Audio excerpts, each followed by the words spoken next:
The second pre-submitted question is from Helena Posniak. Have boys suffered more than girls during lockdown? E.g., has more time been spent gaming with fewer support structures? Which pupils have benefited from the changed way of teaching? Should we reverse? Tilly, would you like to go first?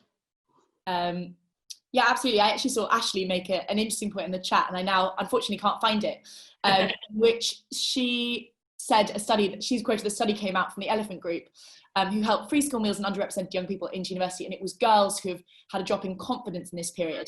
And I think that that's really important. Like, the challenges for boys and the challenges for girls will have been very different, and I don't think we should try and say that the challenges are gender and one is worse than the other. Mm-hmm. I also think we shouldn't really label the challenges based on gender or any of those things, because every single family has had such a different and difficult experience in this period of time. And so I think it's more important that we let schools look at their communities and look at the individuals within those communities on an individual basis and think about what's the best thing for them and the impact that this has had on different people. I think partly because we've had some pupils who we might have wrongly anticipated would have found this period really difficult, and actually they've had a great time and their mother's really taken to working from home and home learning with the pupils. So I think we shouldn't take our preconceived ideas to the table when we think about what pupils or how pupils return to school at the end of this period. And has this new way of learning benefited some pupils? I think the answer to that is probably yes, but I'm going to hand over to Matt, who I feel like will have some good ideas about this. Beautiful segue, Tilly. So I have no idea on the boys versus girls one, so I'm going to duck that and leave Tilly's answer on the table. But I do want to talk a little bit about some pupils who I think have benefited now, and I think might benefit in the future because of some of the things that we've learned.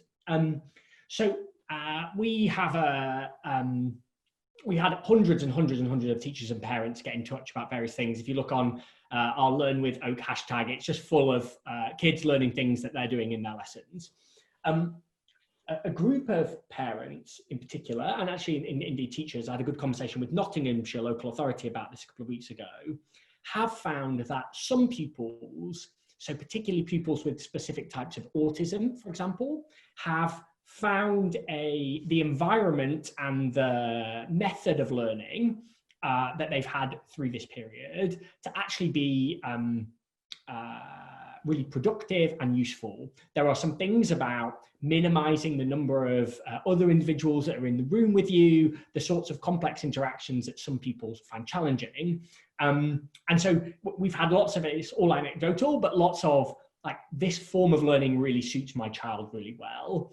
And so I think there are some pupils for whom there's definitely been some upside.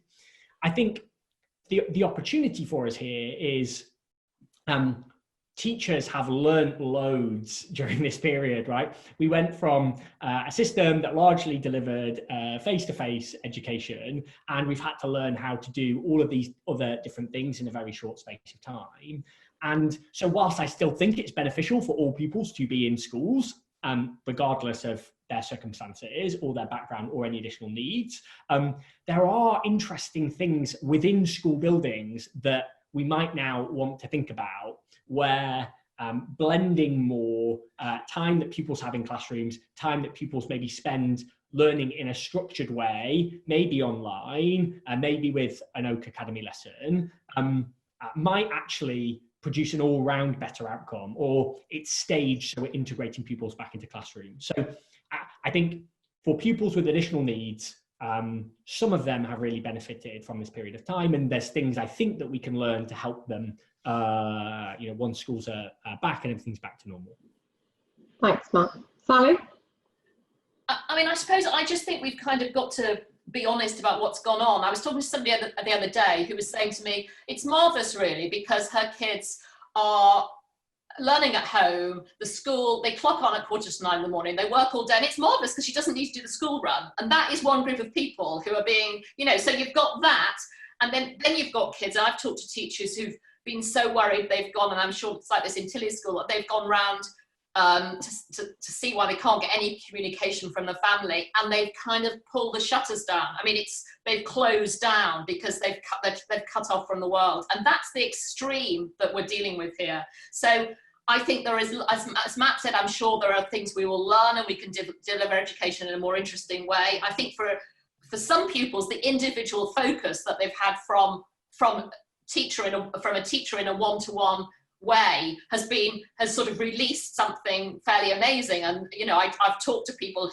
who've got students who've developed incredibly, because they've often been the sort of the naughty kid in the back, but actually they were bored or they weren't being stretched, and suddenly they've got focus. But I just think, you know, I don't think it's about boys or girls particularly. I think there are differences. I really think it is about disadvantage. And I think many families, many parents have tried really, really hard. But most of us here probably have spent a lot of our lives working to try and at least close the gap between affluent and disadvantaged pupils. And what's happened now, undoubtedly, is it's opened again. And we're all trying to paper over the cracks, but actually we've got to get kids in school in order to get to try and close that again. Thank you.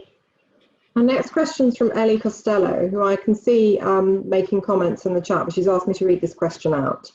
To what extent is blended learning and digital access envisaged as part of a recovery curriculum? And how is a digital education offer differentiated for learners and accommodated for those with